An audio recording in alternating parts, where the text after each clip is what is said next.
6 महीने के अंदर सिर्फ और सिर्फ एक ट्रेनिंग हो सकती है, वो आरएसएस की ट्रेनिंग हो सकती है। उसके अलावा कोई ऐसी ट्रेनिंग जो है, सेना की ट्रेनिंग तो 6 महीने में नहीं। मैं भारतीय जनता पार्टी के अंदर किसी एक ऐसे नेता की तलाश में हूं जो मोदी जी को जाकर सद्बुद्धि दे, उनको बताए कि आप जो बात बोलते हो वो झूठ बोलते हैं। हर बार मोदी जी की तपस्या में कमी रह जाती है। अरे भाई, आप तपस्या कर क्यों नहीं रहे? आप तपस्या मत कीजिए, आप देश के लिए कुछ अच्छा कीजिए। तपस्या करने के लिए आपको थोड़ी प्रधानमंत्री बनाया गया। नोटबंदी हुई 2016 में 8 नवंबर को, आज तक उस नोटबंदी से हम लोग उभर के नहीं आ पाए हैं। किसी व्यापारी को नहीं समझ पाए, किसी अर्थशास्त्री को समझ में नहीं आया। सरकार किसान बिल लेकर आती है, 3 काले कानून लेकर आती है और बोलती है किसानों के लिए बहुत अच्छा है। किसान बोलते हैं हमारे लिए अच्छा नहीं है। 700 से ज्यादा किसानों को अपने प्राण की आहुति देनी पड़ी। उसके बाद 1 साल बाद सरकार ने वो किसान विरोधी कृषि कानून। इस तरीके से अग्निपथ पर पूरे देश में बवाल मचा हुआ है, छात्र उतर चुका है रोडों पर, लेकिन सरकार 2 साल और बढ़ा दी, कह रही है कि युवाओं के लिए बहुत अच्छा काम है। देखिए, सरकार ने 2 साल नहीं बढ़ाए हैं इस तरह से जैसे आप बोल रहे हैं। वो पहले जो अभी भर्ती होगी, उस भर्ती में मैक्सिमम एज को 21 से 23 किया गया है। वो इसीलिए सरकार ये कह रही है कि चूंकि ये पहली बार स्कीम आई है, तो पहली बार स्कीम आई है तो जो लोग अंडर एज हो रहे थे उनको मौका मिल जाएगा। हालांकि ये तो प्रदर्शन ही नहीं है। छात्रों का, युवाओं का, नौजवानों का जो प्रदर्शन है वो इस बात के लिए थोड़ी है कि आप 21 को 25 कर दें, 28 कर दें, 30-35 कर दें। नहीं, कतई नहीं है। सरकार, यही तो मैं कह रहा हूं कि सरकार तो नौजवानों की भावनाओं को नहीं समझ पा रही है। तो सरकार नौजवान ये कह रहे हैं कि आप इस अग्निपथ स्कीम को वापस लें। हमको अग्निवीर नहीं बनना है, हमको वीर पुत्र बनना है भारत माता का, अग्निवीर नहीं बनना। हमको अग्निपथ पे नहीं चलना है, हमको देश के लिए अपने प्राण की आहुति देनी है, अपने प्राण को निछावर करना है। इसीलिए वो ये डिमांड कर रहे हैं सरकार से कि जो नियमित भर्ती सेना के अंदर, चाहे थल सेना हो, वायु सेना हो, जल सेना हो, जैसे भी सेना के अंदर, आर्मी के अंदर भर्ती होती थी, उस नियमित तरह से उनकी भर्ती की जाए। और साथ ही साथ एक अहम बात यह है कि जिन बच्चों का फिजिकल एग्जामिनेशन हो चुका, जो मेडिकल क्वालिफाई कर चुके, उन बच्चों को रिटर्न लेकर जो क्वालिफाई करते हैं उनको दीजिए। आज जो उग्र प्रदर्शन हो रहा है, ये बताइए, जब शांतिपूर्ण ढंग से 3 दिन पहले जब सरकार इस स्कीम को लेके आती है, जब लोग प्रदर्शन कर रहे थे, तो क्यों नहीं मीडिया ने उसको कवर किया? ये सवाल है। आपने अभी कहा कि देश वीर बनना चाहते हैं, देश के लिए वीर बनना चाहते हैं। इस तरह देश को नुकसान पहुंचा के नहीं, ये हम किसी लोकतांत्रिक ढांचे के अंदर किसी भी तरह के हिंसात्मक प्रदर्शन की जगह नहीं है और हम उसकी पुरजोर हम उसका मजम्मत करते हैं, उसका विरोध करते हैं। लेकिन एक बात सुनिए, नहीं एक बात सुनिए, हिंसा क्यों हुई सरकार को समझना चाहिए ना। जब जिस दिन सरकार दिन में ये बात कहती है, शाम में प्रदर्शन शुरू हो गए, तो सरकार को युवाओं के डेलीगेशन से बात करना चाहिए था, अगले दिन बात करना चाहिए था। सरकार तो खुद चाहती है कि हिंसा हो। अगर सरकार ये चाहती है हिंसा नहीं हो, तो सरकार एक डेलीगेशन बुलाए युवाओं का, उत्तर प्रदेश से, बिहार से, राजस्थान से, मध्य प्रदेश, बंगाल, जहां जहां प्रदर्शन हो रहे हैं, प्रधानमंत्री स्वयं उनसे बात करें। अगर बात नहीं हुई तो हिंसा नहीं, हिंसा आगजनी जायज नहीं है। प्रधानमंत्री या कोई नेता बस में, रेलवे में, ट्रेन में सफर करते हैं, ये लोग बस में, ट्रेन में सफर नहीं करते हैं। ये सब तो वीआईपी को 6 महीने के अंदर सिर्फ और सिर्फ एक ट्रेनिंग हो सकती है, वो आरएसएस की ट्रेनिंग हो सकती है। उसके अलावा कोई ऐसी ट्रेनिंग जो है, सेना की ट्रेनिंग तो 6 महीने में नहीं हो सकती। देखिए, आपकी बात बिल्कुल सही है। हिंसात्मक प्रदर्शन की लोकतंत्र में जगह नहीं है। हम बार बार इस बात को कह रहे हैं और हम नौजवानों से अपील करना चाहते हैं कि आप लोग भारतीय जनता पार्टी के जो आलीशान 800 से ज्यादा ऑफिस बने हैं देश भर के अंदर, वहां जाकर आप शांतिपूर्ण प्रदर्शन करें। वहां उनके भाजपा के ऑफिस पर, कार्यालय पर बैठकर वहां पर आप प्रदर्शन करें शांतिपूर्ण ढंग से, क्योंकि भारतीय जनता पार्टी ही की सरकार है और देश में मैक्सिमम जगह वो कहते हैं कि भाई हमारे फुटप्रिंट्स हैं। तो आप उनके राज्य के कार्यालय पे, राज्य की इकाई की पे, जिला के, ब्लॉक पे जहां है, उनके कार्यालय पे जाकर शांतिपूर्ण प्रदर्शन करें। रेलवे का नुकसान, ये भाजपा की प्रॉपर्टी नहीं है। भारतीय रेल इस देश की प्रॉपर्टी है।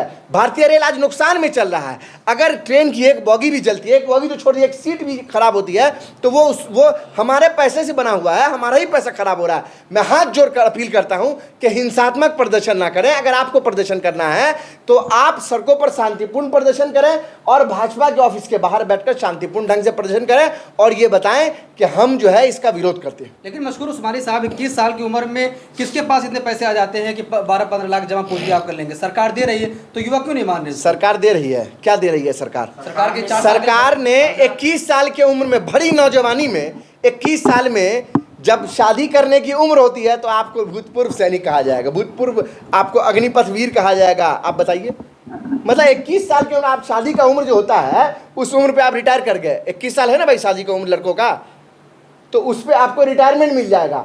तो मतलब भरी जवानी में आप रिटायर कर गए, पहली बात। दूसरी बात कि जब साढ़े 17 साल की उम्र में कोई युवा अगर जाकर नौकरी करता है इस अग्निपथ स्कीम के अंदर, तो 6 महीने की ट्रेनिंग।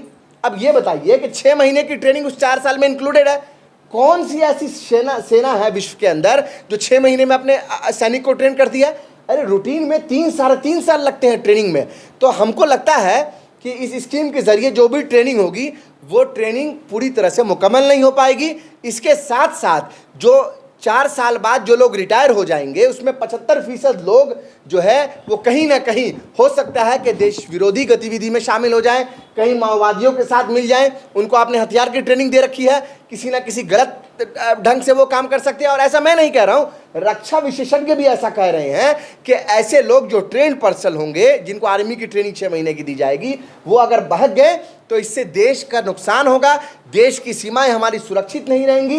ये जो हम बार बार कह रहे हैं कि देश का नुकसान होगा, देश की सीमा सुरक्षित नहीं रहेगी, ऐसा इसलिए कह रहे हैं क्योंकि अरुणाचल प्रदेश की तरफ से देख लीजिए आप किस तरह से चाइना जो है वहाँ से इंटर कर चुका है। चाइना ने कैसे वहाँ पर जो है अपना घेराबंदी कर लिया, अपने घरों को बना लिया है। तो आज जब इतने फ्रंट पर देश लड़ रहा है, उसमें हमें ये सोचना चाहिए कि हमारे आर्मी के जो जवान होंगे वो ट्रेंड होने चाहिए, वो इतने सक्षम होने चाहिए कि उनको जो है वो किसी भी तरह से किसी भी कोई भी आपत्ति आती है, अगर देश के अंदर किसी भी तरह से कोई विदेशी आक्रमण होता है तो उससे लड़ने के लिए सक्षम हो। 6 महीने के अंदर सक्षम तो नहीं हो सकते, तो हुकूमत चुनी जाए 5 साल के लिए और नौकरी दी जाए 4 साल के लिए, उसमें भी 6 महीने की ट्रेनिंग।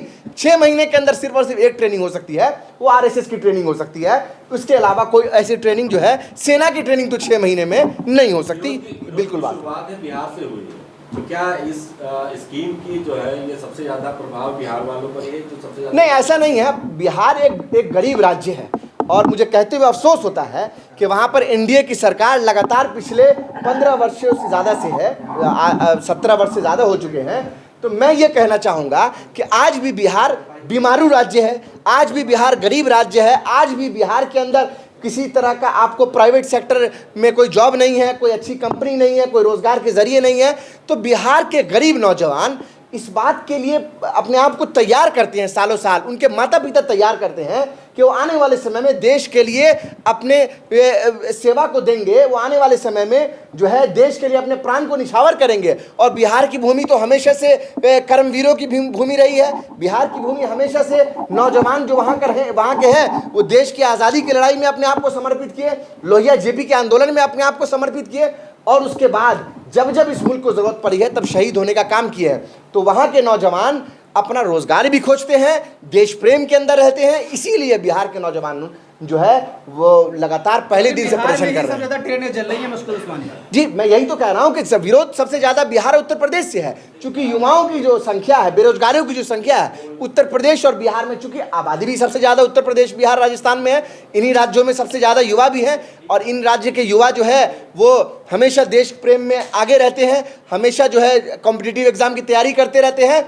लेकिन किसको मालूम था कि ये जो अग्निपथ है वो असल पथ नहीं है, बल्कि वो पतन का पथ है। इसीलिए युवा जो बेरोजगार हैं, जो तैयारी कर रहे थे, वो सरकार को ललकार रहे हैं। हर चीज में विरोध करेंगे, सरकार कोई भी स्कीम ले आए आप बस विरोध नहीं, आप ये बताइए ना कि सरकार पहले आपको लेके आती है नोटबंदी का कानून, जीएसटी का कानून, जीएसटी लेकर आती है, वो व्यापारियों को आज तक समझ में नहीं आया। जीएसटी आए हुए लगभग 6 साल हो गए। नोटबंदी हुई 2016 में 8 नवंबर को, आज तक उस नोटबंदी से हम लोग उभर के नहीं आ पाए हैं। किसी व्यापारी को नहीं समझ पाए, किसी अर्थशास्त्री को समझ में नहीं आया। सरकार किसान बिल लेकर आती है, 3 काले कानून लेकर आती है और बोलती है किसानों के लिए बहुत अच्छा है। किसान बोलते हैं हमारे लिए अच्छा नहीं है। 700 से ज़्यादा किसानों को अपने प्राण की आहुति देनी पड़ी। उसके बाद 1 साल बाद सरकार ने वो किसान विरोधी कृषि कानून को वापस लिया। तो सरकार समझ में समझा नहीं पाए। नहीं, तो यही बात है ना कि हर बार मोदी जी की तपस्या में कमी रह जाती है। अरे भाई, आप तपस्या कर क्यों नहीं रहे? आप तपस्या मत कीजिए, आप देश के लिए कुछ अच्छा कीजिए। तपस्या करने के लिए आपको थोड़ी प्रधानमंत्री बनाया गया था। अगर आपको नहीं, अगर प्रधानमंत्री नरेंद्र मोदी जी को अगर तपस्या करनी है तो वो चले जाएं किसी पहाड़ में, चले जाएं किसी गुफा में तपस्या करें। इस देश के लिए हमने प्रधानमंत्री चुना था, हमने कोई तपस्या वीर तो नहीं चुना था। अब फिर आके कहेंगे कि तपस्या में कमी रह गई, लोग समझ नहीं पा रहे। आप ऐसा कैसे लेकर आ रहे हैं, ऐसी स्कीम लेकर आ रहे हैं, ऐसा कानून लेकर आ रहे हैं, जो कानून जिसके लिए आप ला रहे हैं उसको समझ में नहीं आ रहा है, युवा के लिए ला रहे हैं युवा को समझ में नहीं आ रहा है, किसान के लिए आ रहा है किसान को समझ में नहीं आ रहा है, नोटबंदी अर्थशास्त्रियों को समझ में नहीं आ रहा है, जीएसटी व्यापारियों को समझ में नहीं आ रहा है। भाई सेना से 4 साल के बाद निकालने के बाद कटोरा हाथ में तो दे नहीं दिया जाएगा, उनके पैसे दिए जाएंगे। कौन से पैसे दिए जाएंगे? पैसे दिए जाएंगे, 15 लाख दिए जाएंगे उनको। कौन से 15 लाख दिए जा रहे हैं? कोई 15 लाख रुपए नहीं दिए जा रहे हैं। ये सब भ्रमित करने वाली बात है, ये भरमाया जा रहा है। अरे हर महीने की सैलरी तो देंगे ना। अगर आप कहीं पर प्यून की भी नौकरी करेंगे या आप पत्रकार साहब किसी चैनल में अगर आप काम कर रहे होंगे तो आपको भी महीने का कुछ मिलता होगा, चाहे 5,000 मिले, चाहे 50,000 मिले, चाहे 5 लाख मिले। आपको ये कहा जाए कि साल के एंड में आपको अगर 50,000 रुपये आपकी सैलरी है तो ये कहा जाए कि साल के एंड में कंपनी आपको 6 लाख रुपए दे रही है, तो क्या आपको ठेस नहीं पहुंचेगी? अरे भाई सेवा कर रहा है। और नौजवानों ने कहा है कि हमें पैसे से मतलब नहीं है, आप 50,000 की जगह 25,000 सैलरी कर दो, लेकिन नियमित ढंग से हमको देश की सेवा करने दो। आखिर में सवाल है कि ये आगजनी जो जगह जगह लग कर रहे ये नौजवान और जो है देश की प्रॉपर्टी को खराब कर रहे हैं, इन पर क्या कहेंगे आप, ये बताइए आखिरी सवाल। देखिए, ये कोई भी हिंसात्मक प्रदर्शन हमें जो है हम उसका समर्थन नहीं करते, ना कांग्रेस पार्टी उसका समर्थन करती है। नहीं, हम इस बिल के विरोध में जो लोग खड़े हैं उनका फेवर कर रहे हैं, जो शांतिपूर्ण ढंग से विरोध प्रदर्शन कर रहे हैं उनका फेवर कर रहे हैं। इसलिए फेवर कर रहे हैं क्योंकि जब हुकूमत चुनी जाती है तो हुकूमत चुनी जाए 5 साल के लिए और नौकरी दी जाए 4 साल के लिए, उसमें भी 6 महीने की ट्रेनिंग। आप अमित शाह जी ने क्या कहा, हम 50 साल रहेंगे, हुकूमत करेंगे। तो आप हुकूमत को तो आप जो राजा बनते हैं, शहंशाह बनते हैं, तो आप 50 साल का विजन लेके बनते हैं। लेकिन एक युवा को जो नौकरी देना चाहते हैं वो 3.5 साल की नौकरी और 6 महीने की ट्रेनिंग, ये कहाँ का न्याय है? ये मैं नहीं कह रहा हूँ, ये देश का युवा आपसे जानना चाह रहा है कि आप क्यों इस तरह से देश के युवा को बहका रहे हैं, क्यों उसको परेशान कर रहे हैं। और मैं एक बात कहना चाहता हूँ कि किसी भी तरह की हिंसा जो है लोकतंत्र में बर्दाश्त नहीं की जाती है। लिहाजा आप तमाम लोग प्रदर्शन करें, बातचीत का दरवाज़ा मैं कहता हूं नरेंद्र मोदी जी से कि आप इसको खोलें।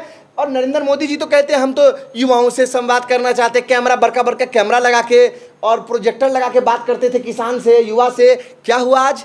उनको मालूम है कि आज वो अगर प्रोजेक्टर लगा के बात करेंगे तो शायद उस प्रोजेक्टर पे मोदी जी नज़र नहीं आए। तो मैं बस यही कहना चाहता हूँ नरेंद्र मोदी जी से कि आप आइए, देश के नौजवानों से अपील कीजिए, उनसे बातचीत कीजिए, उनसे पूछिए कि क्या जो है किस तरह से वो इस देश को आगे बढ़ाना चाहते हैं, कि क्या वो चाहते हैं। देखिए मशहूर उस्मानी, जब भाजपा के 8 साल हुए, प्रधानमंत्री ने कहा कि हमने ऐसा कोई काम ही नहीं किया जिससे देश के नागरिक का सर झुक जाए। आज पूरे देश में प्रदर्शन हो रहा है, आगजनी हो रही है, इस पे आप क्या कहना चाहेंगे? मैं बस यही कहना चाहूँगा कि इस देश के अंदर भारतीय जनता पार्टी में कोई तो ऐसा नेता होगा जो प्रधानमंत्री मोदी जी को सद्बुद्धि दे सकता है। मैं बस उस नेता की तलाश में हूँ, कांग्रेस और किसी विपक्ष पार्टी से नहीं तलाश में हूँ। मैं भारतीय जनता पार्टी के अंदर किसी एक ऐसे नेता की तलाश में हूँ जो मोदी जी को जाकर सद्बुद्धि दे, उनको बताए कि आप जो बात बोलते हो वो झूठ बोलते हो। उनको ये बताए कि आप जो कानून लेकर आते हो, जिसके लिए लेकर आते हो, वो उसको समझते नहीं हैं और आप तपस्या करना छोड़ दो, आप प्रधानमंत्री की तरह एक्ट करो। हमको कोई प्रधानमंत्री चाहिए ना भाई, हमको कोई तपस्यावीर नहीं चाहिए। आप क्यों तपस्या करते हैं? मत कीजिए तपस्या। आप 24 घंटे क्यों काम करते हैं? मत कीजिए काम 24 घंटे। आप अगर 12 घंटे काम कर सकते हैं, 12 घंटे कीजिए, लेकिन उस 12 घंटे के अंदर आप 12,000 सही फैसले लीजिए। आप 12,000 गलत फैसले नहीं ले सकते। तो इसीलिए मैं कहना चाहता हूं कि देश के जो नौजवान हैं वो आज सड़कों पर हैं, नौकरी मांग रहे हैं। आपने हर साल 2 करोड़ नौकरी का वादा किया था, नहीं किया था? किया था ना। वीडियो में दिखाऊं क्या? 8 साल हो गए, 16 करोड़ नौकरी मिलनी चाहिए। आपने कहा था कि 35-40 रुपए आ जाएगा, डॉलर के मुकाबले $1 40 रुपए के बराबर आ जाएगा। आज देख लीजिए क्या हाल है, 78 रुपए के आसपास पहुंच चुका है डॉलर।